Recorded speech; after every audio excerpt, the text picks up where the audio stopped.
Hi friends, welcome to Buchi after marriage YouTube ఛానల్కి. మనం గత వీడియోలో పాలకుల రాజ్యాంగం చాప్టర్ 2 గురించి మాట్లాడుకున్నాం కదా. ఇప్పుడు మనం పాలకుల రాజ్యాంగం చాప్టర్ 3 గురించి మాట్లాడుకుందాం. ఆయన అన్ని రకాలుగా కూడా ప్రయత్నాలు చేస్తున్నాడు. ఏదో రకంగా మా అత్తగారికి మ్యారేజ్ చేయాలి అని చెప్పని ఒక ప్రయత్నం. వాళ్ళ అమ్మతో మాట్లాడి ఒక రకం ట్రయల్స్ చేశాడు, అది పని అవ్వలేదు. తర్వాత మళ్ళీ ఏదో డిస్ట్రిబ్యూషన్స్ చిన్న చిన్న గొడవలు వస్తే మళ్ళీ వాళ్ళ అన్నగారులు మేము వెళ్ళిన తర్వాత మాట్లాడిన దాని గురించి గతంలో మనం మాట్లాడుకున్నాం కదా. ఈ ఈ పెళ్ళి అనే ఎపిసోడు ఒక రకం మరి వాళ్ళ రాజ్యాంగంలో ఒక చాప్టర్లోంచి తీసి ప్రయోగించారు. ఏమీ ఈ ప్రయోగాలు ఏమీ ఫలించలేదు. తర్వాత 2009 వచ్చేసింది. 2009లో మళ్ళీ మా అత్తగారు వాళ్ళమ్మ పాల్గొలిన తర్వాత అప్పుడు మళ్ళీ ఇంకొక కొత్త ప్రయోగం, ఏదో ఒక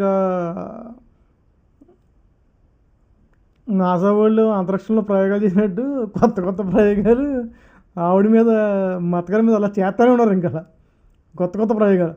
ఆ ప్రయోగం విఫలమైపోయిందని చెప్పని సైంటిస్టులు ఉండే ఒక ప్రయోగం, ఒక ర్యాకెట్ విఫలమైపోతే ఇది విఫలమైపోయింది, మనం ఫెయిల్యూర్ అని చెప్పి ఇంకా డిసప్పాయింట్ అవ్వరు. మళ్ళీ కొత్త కొత్త ఆలోచనతోటి కొత్త కొత్త టెక్నాలజీని ఉపయోగించి కొత్త సాఫ్ట్వేర్ అప్డేట్ తోటి ముందుకెళ్తారు కదా. అలాగా ఒక అంతరిక్ష ప్రయోగంలాగా ఆవిడ మీద అలా ప్రయోగాలు చేస్తూనే ఉన్నారు అనమాట. ఇంకా మళ్ళీ మా అత్తగారు వాళ్ళ అమ్మ పాలకులు వచ్చినప్పుడు మళ్ళీ కొత్త ప్రయోగం. మీ అమ్మాయి పెళ్లి చేసుకుని ఉంటుంది కదా, నన్ను అడగనన్నావు కదా, నేను చెప్పేది ఒకసారి మీ అమ్మాయికి ఫ్రెండ్స్ మీరు బాగా ఆలోచించండి ఈ విషయం అయితే. ఎందుకంటే 2009 ఆ టైంలో మా అత్తగారికి ఒక 50 లక్షల రూపాయలు.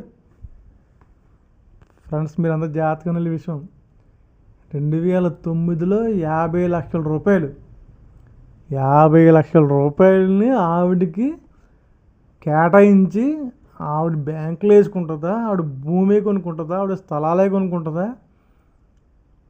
పొలాలైనా కొనుక్కుంటుందా, ఏదైనా సరే ఆవిడ ఇష్టం. మీ అమ్మాయి ఎక్కడికి వెళ్ళక్కర్లేదు, ఇక్కడే ఉండొచ్చు.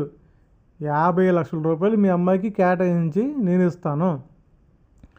ప్లస్ ఇంకోటి, ఒక మనిషిని ఆవిడ కింద అపాయింట్మెంట్ చేసేస్తాను. ఆవిడకి ఏం కావాలో అవి చూసుకుని చేస్తుంది. ఇది నువ్వు బాగా గుర్తుపెట్టుకో. రామలక్ష్మి, మా అత్తగారు వాళ్ళ అమ్మగారి పేరు రామలక్ష్మి, సుద్దపల్లి రామలక్ష్మి గారు. కొన్ని సందర్భాల్లో మనం రిలేషన్స్ కూడా నేను చెప్తుంటాను, మీరు క్యాచ్ అవుతుంటే మా సొంత నానమ్మకి ఆవిడ సొంత చెల్లెలు మాట, చెల్లెలు కూతురే మా అత్తగారు. జస్ట్ చిన్న ఒక పేగు బంధం అడ్డు, అందుకని ఎపిసోడ్ వేరే లెవెల్లో వెళ్ళిపోయింది. మా నాన్నగారికి, మా పెద్దనాన్నగారికి, మా చిన్నాన్నకి వీళ్ళందరికీ సిస్టర్స్ లేరు. పిన్ని కూతురు ఈడో సిస్టర్స్. లైక్ ఎలా అంటే ఇంకా సొంత చెల్లిలాగా మా నాన్నమ్మ గారి దగ్గర మా ఇంట్లో ఆవిడ చిన్నప్పుడు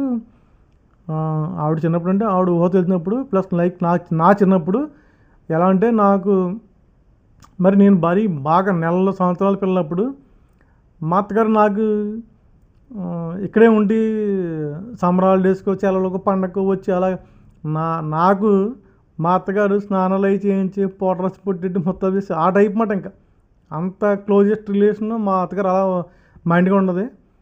ప్లస్ అలా అనమాట, అంత ఇది ఆవిడ మాకు. ఇలా జరిగినప్పుడు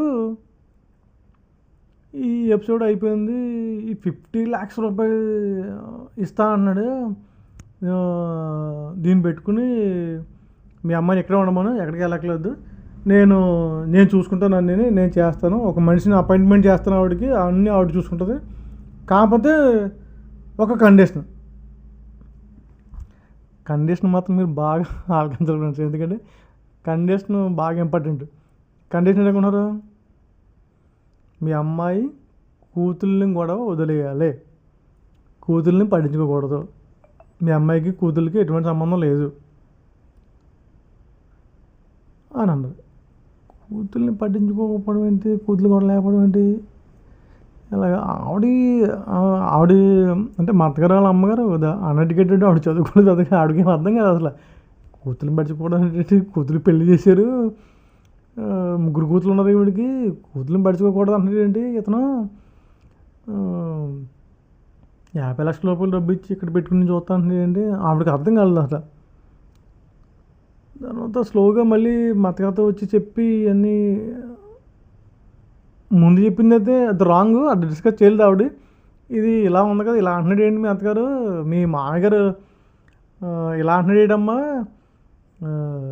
సరే ఆ గొడవ ముందు విషయం నీతో చెప్పలేదు కానీ ఇలాగని అంటున్నాడు, ఇప్పుడు ఒక 50 లక్షల రూపాయలు నీకు ఇస్తానంటున్నాడు మీ మావయ్య, ఒక మనిషిని పెట్టి నిన్ను ఇక్కడే పెట్టుకుని ఇక్కడే చూసుకుంటావు అంటున్నాడు, నీకు ఇబ్బంది ఏం లేదు అంటున్నాడు. కాకపోతే నేను కూతురు కూడా ఏం పెట్టుకోవద్దని ఆవిడని, కూతురికి ఆవిడకి ఏం సంబంధం లేదు, దీనికి ఓకే అయితే అగ్రీ అయితే కనుక నేను ఒక అగ్రిమెంట్ రాయిస్తాను, దాని మీద సంతకం పెట్టమని చాలు నాకు అన్నాడు ఫ్రెండ్స్. అగ్రిమెంట్ ఏంటంటే 50 లక్షల రూపాయలు ఆయన ఇస్తాడు, ఈవిడ తీసుకొని ఒక పని మనిషిని ఎవరినో పెడతాడు, ఆయన చూసుకుని ఆ ఇంట్లో అలా ఉంటూ తింటూ ఆ 50 లక్షలు తీసుకుని అగ్రిమెంట్ విషయం ఏంటంటే ఇంకా ఈ ఆస్తికి ఉన్న టోటల్ ఎంటర్ ప్రాపర్టీకి, ఆస్తులకి, స్థలాలకి, పొలాలకి, ఈ బిల్డింగ్లకి ఎటువంటి సంబంధం నాకు లేదని చెప్పి అతను ఒక అగ్రిమెంట్ తయారు చేస్తాడు. ఆ అగ్రిమెంట్ మీద వాడు సంతకం పెట్టేసి ఆ 50 లక్షల రూపాయలు తీసుకుని అలా ఉంటూ తింటూ అక్కడ పని మనిషి పనిచేస్తూ ఉంటుంది అన్నమాట. ఎందుకంటే ఇంకా ఈ కూతుళ్ళు పెళ్ళిళ్ళు అయిపోయినాయి కదా, కూతుళ్ళకి పెళ్ళిళ్ళు అయిపోయి పంపించేశాడు, కూతుళ్ళతో సంబంధం ఉండకూడదంటే ఇంకా కూతుల్ని వదిలేయాలి. మీకు అర్థమైంది ఫ్రెండ్స్, ఇప్పుడు పాయింట్ కూతుల్ని వదిలేయాలి, ఇంకా కూతుళ్ళకి ఆవిడకి ఎటువంటి సంబంధం లేదు, అది ఆవిడకి ఈయనకే సంబంధం, ఆవిడనే చూసుకుంటాడు. ఒక 50 లక్షల రూపాయలు ఆవిడకి డబ్బులు ఇచ్చి మెయింటైన్ చేస్తాడు. ఫ్రెండ్స్ మీకు ఏమైనా అర్థమవుతుందా నేను చెప్పేది, ఏం జరుగుతుందో? గత వీడియోలో పెళ్లి చేస్తాను పంపించేస్తాను అదొక సబ్జెక్టు, మిషన్ 1 ఫెయిల్ అయింది, మిషన్ 2 50 lakhs డిపాజిట్ ఆర్ స్థలాలు కానీ పొలాలు కానీ కొనటం కానీ, ఇదొక ఎపిసోడ్. ఇవన్నీ జరుగుతున్నాయి ఇలాగా. ఇదొక చాప్టర్ 2. దీని తర్వాత నెక్స్ట్ వీడియోలో ఇంకొక అత్యద్భుతమైన కాన్సెప్ట్ దాంతో మీ ముందుకు వస్తాను. ఇది ఫస్ట్ వీడియో మీరు చూసారు, ఇప్పుడు సెకండ్ వీడియో చూసారు కదా, చాప్టర్ 1 అయిపోయింది, 2 అయిపోయింది, 3. ఇందులో చూసి గత వీడియోలో దాన్ని బట్టి ఏం అర్థమైంది మీకు, ఈ వీడియోని బట్టి మీకు ఏం అర్థమవుతుంది, ఏం జరగబోతుంది అక్కడ, ఏం చెయ్యాలని అతని ఉద్దేశం. మీరు కూడా తెలివైన వాళ్ళు, వ్యూవర్స్ అందరూ కూడా విజ్ఞులు, మీరందరూ కూడా మీ తెలివితేటలు ఆలోచించి అక్కడ అసలు ఏం జరగబోతుంది, ఏం చెయ్యాలన్నది వాళ్ళ ఉద్దేశం, వాళ్ళ కాన్సెప్ట్ ఏంటి. ఈవిడే మొత్తానికి ఇంట్లోంచి గిండేసి కాన్సెప్ట్ పెళ్ళి. సెకండ్ ఆప్షన్ ఈవిని ఉంచుకుని డిపాజిట్ చేసి కూతుల్ని సైడ్ చేసేయాలని లీగల్గా ఈవిడితో సైన్ చేయించుకున్నది అన్నది సెకండ్ కాన్సెప్ట్. 2 కాన్సెప్ట్లు చెప్పాను. థర్డ్ కాన్సెప్ట్ మీకు నెక్స్ట్ వీడియోలో చెప్తాను. దీన్ని బట్టి మీరు ఒక క్లారిటీగా వచ్చి ఎవరైనా వీడియో చూసి వాళ్ళు నా పెళ్ళి అయిన తర్వాత జరిగి ఈ సిచ్యువేషన్స్, నా లైఫ్లో జరిగే సిచ్యువేషన్లు కానీ, సంఘటనలు కానీ, ఇవన్నీ ఒక ఆలోచించి ఒక తీరులో మీరన్న ఆలోచించి అసలు ఏం జరగబోతుంది ముందు బుచ్చిరాజు నీకు అసలు అర్థమవుతుందా,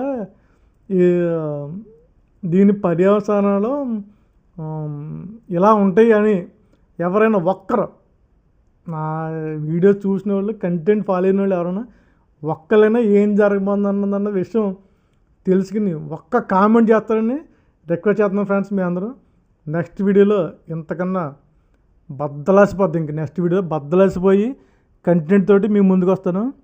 ప్లీజ్ లైక్ అండ్ సబ్స్క్రైబ్ చేసుకోండి, 10 మందికి తెలియజేయండి. చెప్పాను కదా మీ ఫ్రెండ్స్, మీకు గుర్తుందా? మల్లంపల్లి వెంకటేశ్వరరావు గారి 3వ కూతురు నేను పెళ్లి చేసుకున్నాను. దిస్ ఈజ్ మల్లంపల్లి చరిత్ర, పాల్గొల్లు రాజ్యాంగం చాప్టర్ 3. నెక్స్ట్ వీడియో చూడండి. ఇక బ్లాక్ బస్టర్ అయిపోద్ది నెక్స్ట్ వీడియో. ఇంకొక కొత్త అదే చెప్పాను కదా, అదే నాసా సైంటిస్ట్ లాగా ఇది కూడా ఫెయిల్ అయింది, అది కూడా చెప్పేస్తాను మీకు. నెక్స్ట్ ఎలాంటి దాంతో వాళ్ళు ముందుకు వస్తారన్నది మీ ఆలోచనకు వదిలేస్తున్నాను. ప్లీజ్ ఎవరన్నా గెస్ట్ చేయండి ఎలాంటి దాంతో ముందుకు వస్తాడు. Okay friends, bye bye.